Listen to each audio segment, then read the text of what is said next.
This is a video about the webinar that I did recently for those that were unable to make it or couldn't attend.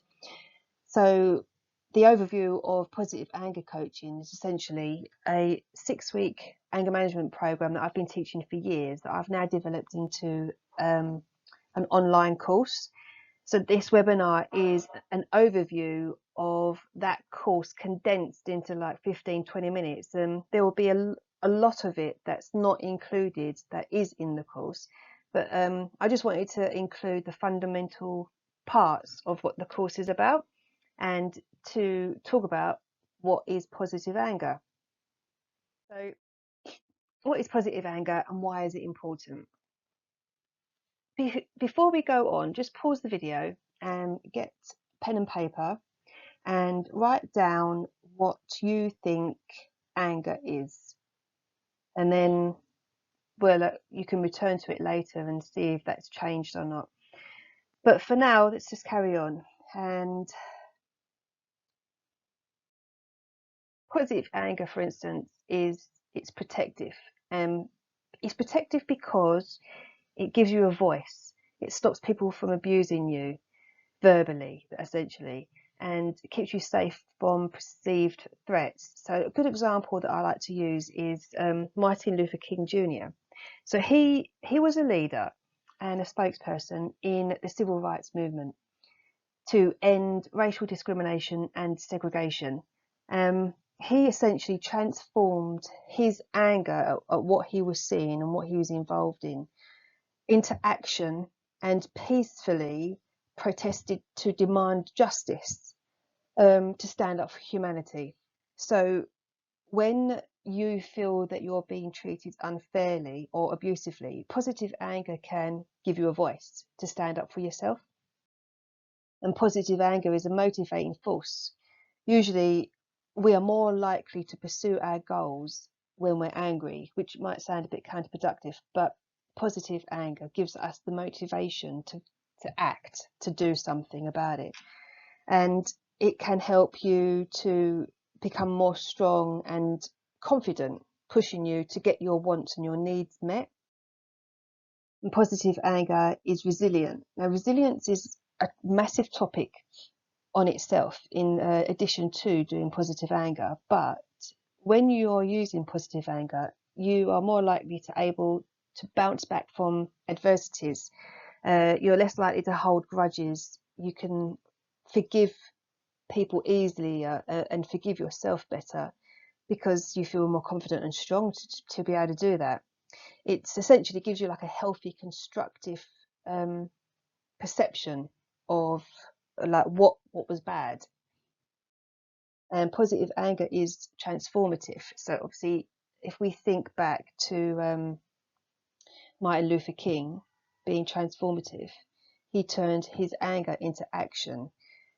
When you've got a healthy relationship with anger, when you know you're angry and when you understand why you're angry, then you can acknowledge it and own it. So that helps you change the way that you are. It motivates self change. It helps your growth mindset to develop and to transform. Positive anger helps you relax and creates inner peace. Again, I'm talking about Martin Luther King. So he transformed his anger to action. He didn't suppress his anger. He didn't keep it all pent up and let it fester and turn into resentment and bitterness. He released it in a positive way. He used the motivating energy that his anger gave him to bring change, to transform. And when you're using your anger positively, it helps you relax because it's dispersed out of you, and you gain more inner peace, which ultimately provides a sense of well-being. So other thing about positive anger is it strengthens relationships, because when you're not angry, as in when you're using anger positively and you are more calm and you're changing, you're self-reflecting and you're acknowledging your anger, you're more likely to accept yourself better. So you have a better relationship with yourself, and this course, for instance, would help you to communicate more assertively, so you're able to get your wants and your needs across better. You're able to then compromise with other people because you understand what anger is and you understand what they might be feeling. So in a nutshell, positive anger is about acknowledging and owning your anger and transforming it to positive action. So if we just pause there for a second and think about a time when you've transformed your anger into positive action. Perhaps you never have, perhaps you always do, perhaps sometimes you do. So just think about a time when you have transformed your anger into positive action. So what causes anger and how do you react? In this next section, before we explore this further, I just want you to take a moment, you can pause the video, take a moment and think about the last time you felt angry. Whatever popped into your head just then, use that as an example. So just take a mental note or write it down on your paper. And I just want to briefly explain that positive anger coaching is a humanistic approach to coaching in that it is holistic. So it looks at the whole of you and aims to focus on your primary function of anger, like why we have anger and why we need to use it, and to ultimately use it as a strength that can help increase your confidence and build stronger relationships, like we've just mentioned, achieve your goals and fulfill your potential. So as in coaching, it involves asking lots of questions, and this webinar will have a few of those questions.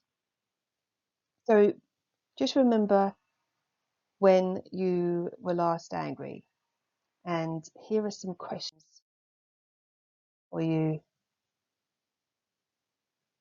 No, I'm not asking you those questions. So anger is a response to a perceived threat triggered by an event. Here are the questions. So thinking about when you last felt angry, there was an event. So what happened? What was it that caused you to feel angry? Did you feel something in your body? What thoughts did you have in your mind? And how did you ultimately express your anger? Now, the reason why it's good to think back to the event, what happened, how did you feel, what were you thinking, and how did you express your anger, is key in understanding your anger style and what triggers your anger, and noticing it in your body, because you'll always feel your anger in your body first. And then how do you usually express your anger? Now, this is some of the ways that you might react when your anger has been triggered. Your mind might go blank, which is like the freeze mode, where you can't react.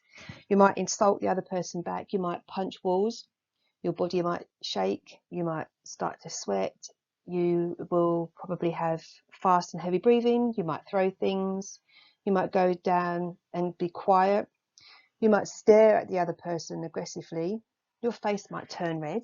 And the reason why your face might turn red is because the spleen holds a pint of blood, and that blood is there for it gets dispersed when our survival instinct is triggered to get our body ready, our muscles and everything, our heartbeat races, pumps the blood faster, because we might need to run away or to fight. Now, if you're not running away or fighting, and you're not doing anything with the energy you've got in your body, your face might go red, because that's why your face goes red. The blood just rushes up to your brain, getting you ready. You might physically hit others, you might cry. Now, crying is a really, really essential bodily reaction to pain. So when you're in pain, when you've hurt yourself, you'll cry, and that's normal. And it's the same for anger. When you feel your anger's been triggered, a lot of people do cry. That's actually a good sign that everything's working normally.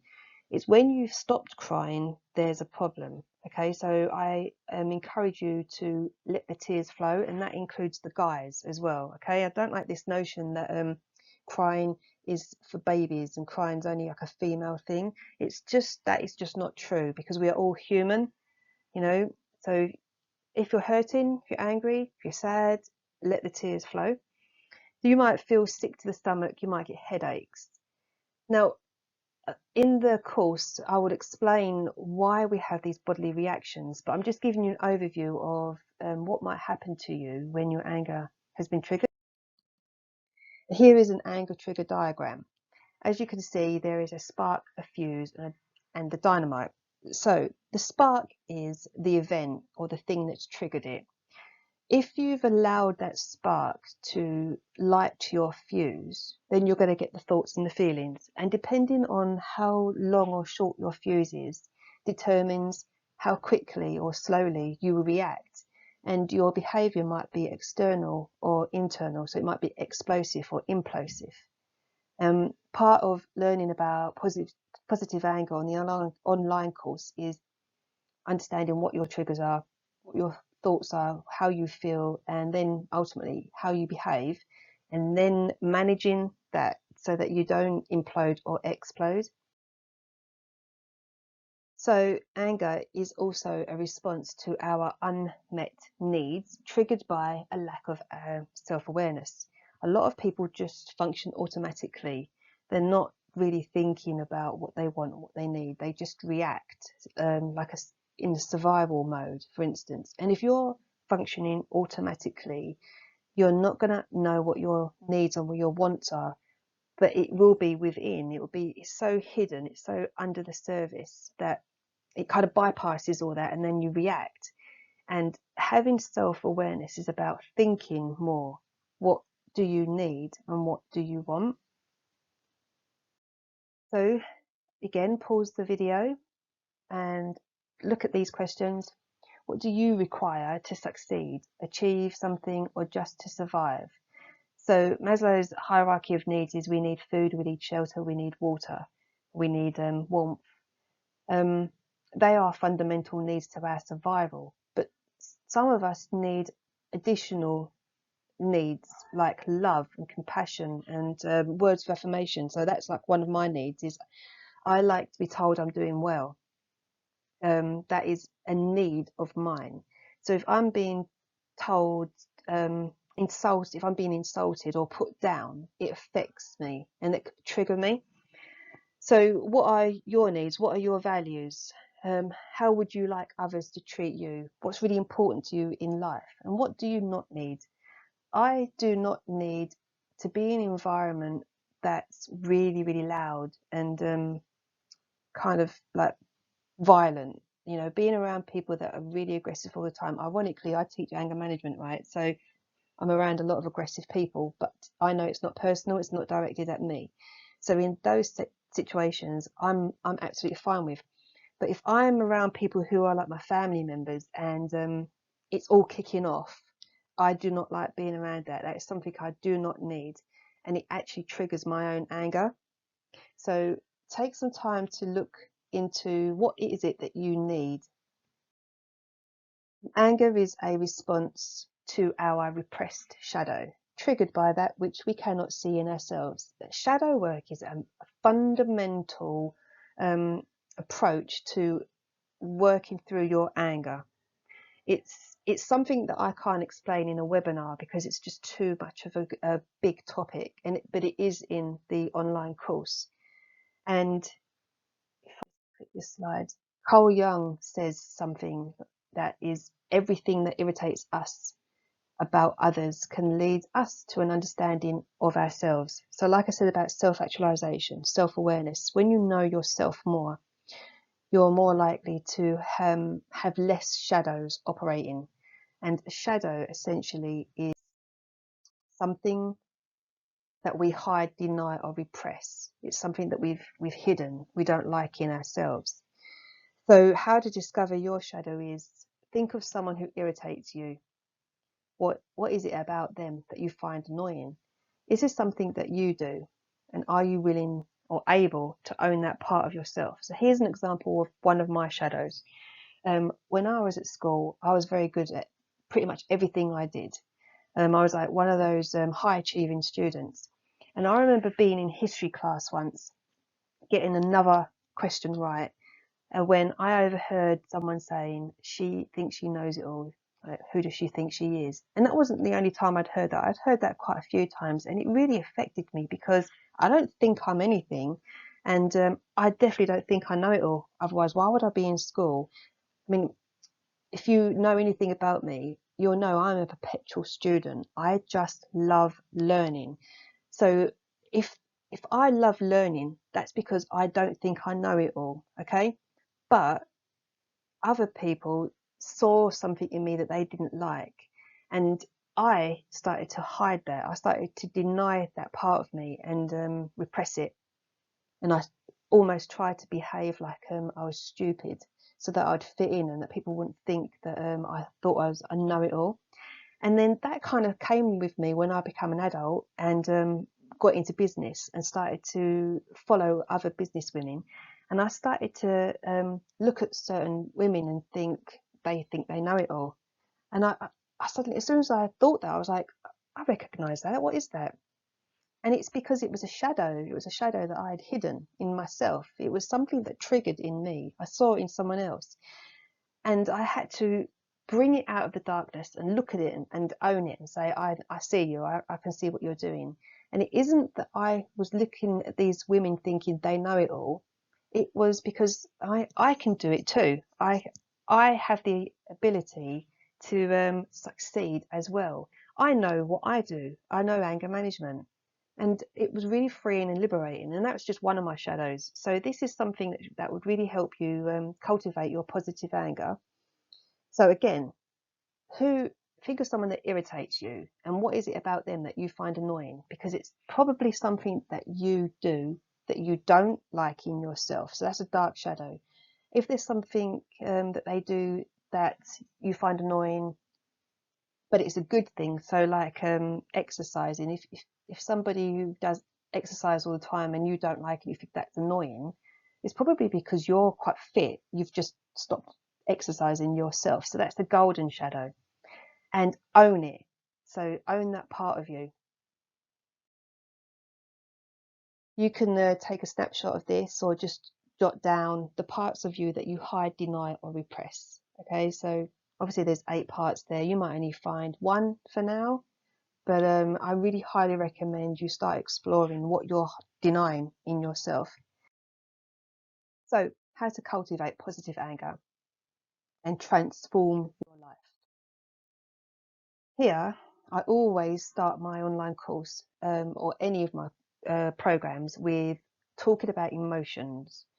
Anger is obviously emotion, and the reason why I have 8 emotions to focus on is because if you deconstruct anger, usually underneath it you'll find other emotions, but that's something that we explore more in the course. So the way I explain feelings and emotions is like the alphabet. A is the name, and is the sound, and another letter would be C is the name, and K is the sound.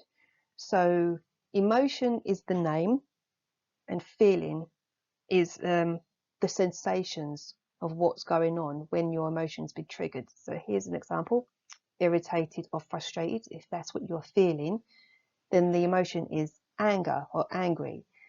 And the reason why you go through this is because being able to articulate and verbalize what you're thinking and feeling to others so that it doesn't come out in a rage or passive aggressively, it's much clearer and cleaner. So you identify that. If I use fear as an example, if I identify I'm feeling scared, anxious, or worried, that's how I'm feeling. I can know the emotion is fear, and I can say I'm fearful. It's just clean and just a better way of describing what's going on. And the other point about this is to give yourself permission to say that I feel. I give myself permission to feel upset. So if I'm feeling upset, it's because I'm sad. And then there will be a reason, there'll be a trigger why I'm feeling sad. Now, I have just had an anger journal published, which is available on Amazon. This journal comes free as part of the course. But you don't obviously have to buy my journal. You can use any notebook or any journal that you've got. And I really recommend keeping an anger journal. It's a fundamental anger management tool. And research shows that it actually does reduce depression and alleviates anger. The reason why also it's good to have an anger journal, it gets all your thoughts and feelings in your head out on paper, so that you can start to identify triggers and patterns forming, like in a cycle. So if you can see here, you will have a triggering event which creates negative thoughts, which then might give you unpleasant feelings and develops into physical sensations in your body, which then creates you to behave inappropriately, which then happens to have a negative consequence, which then comes back to a triggering event. So you can see how an event or a triggering event can go into a cycle if you're not aware of your thoughts and feelings and your emotions, what your triggers are, and whether there's a pattern forming. So my triggers are feeling tired is a trigger of mine, and feeling hungry as well. So, and I know this from years of obviously doing anger management, but keeping a diary, I could see certain times of the day when I was starting to feel a little bit low par, when my anger was getting a little bit more like increased. So I really recommend keeping an anger journal. And another way of cultivating positive anger, how to manage anger better, is to go with the flow. And we use the acronym FLOW because it's easy to remember. So focus on what your thoughts and feelings are telling you. Ask yourself, is this about me more than it is about them?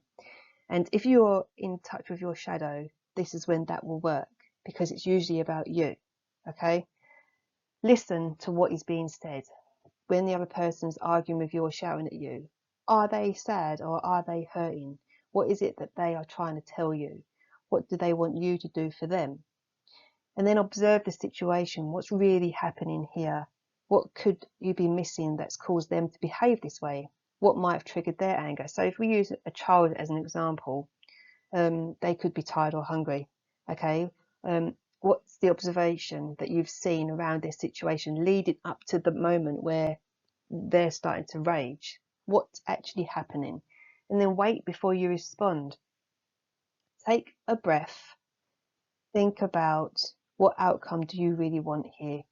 This is easier said than done, but the whole point of doing an online anger management course is so that you can get to the point where you are able to have time. Anger management is about attention and time to think before you react. So to help you with that, what would you like to achieve? What would be your ideal response? So if you're usually somebody that shouts back, what do you think you're going to get in return? Are you going to get somebody that's not going to shout back? Because if you're shouting at me, well, like when I was younger, if you're shouting at me, I'd probably shout back. Okay. But what is the ideal response? If you're talking calmly to someone, it is really hard to raise your voice back at them unless you are functioning automatically, like I mentioned earlier. If you are just automatic, allowing your survival instincts to control and manage you, then you're going to react like that. So try to think about, what outcome do you want here, and to then go with the flow. Now, I do have an online course starting on the 4th of July, and if you aren't able to sign up now, there will be another one later in the year. But what I will just say is the Positive Anger online course are videos and worksheets. There will be a Q&A at the end of the week where you can ask me questions.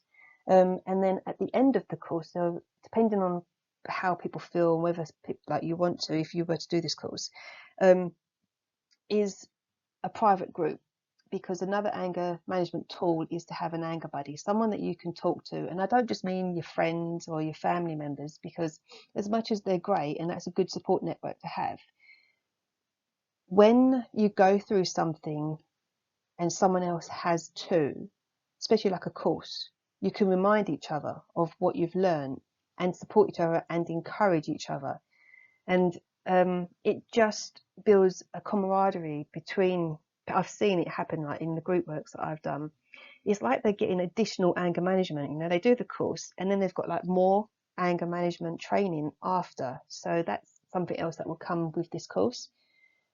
For now, I hope this webinar has given you an overview of positive anger coaching and positive anger management. It's not the same as doing an online course, but yeah, thank you for watching. DM me if there's any questions that you have. If you want to know more, if you want to know how to sign up to the course, I mean, there will be a link on this post. And yeah, thank you for watching.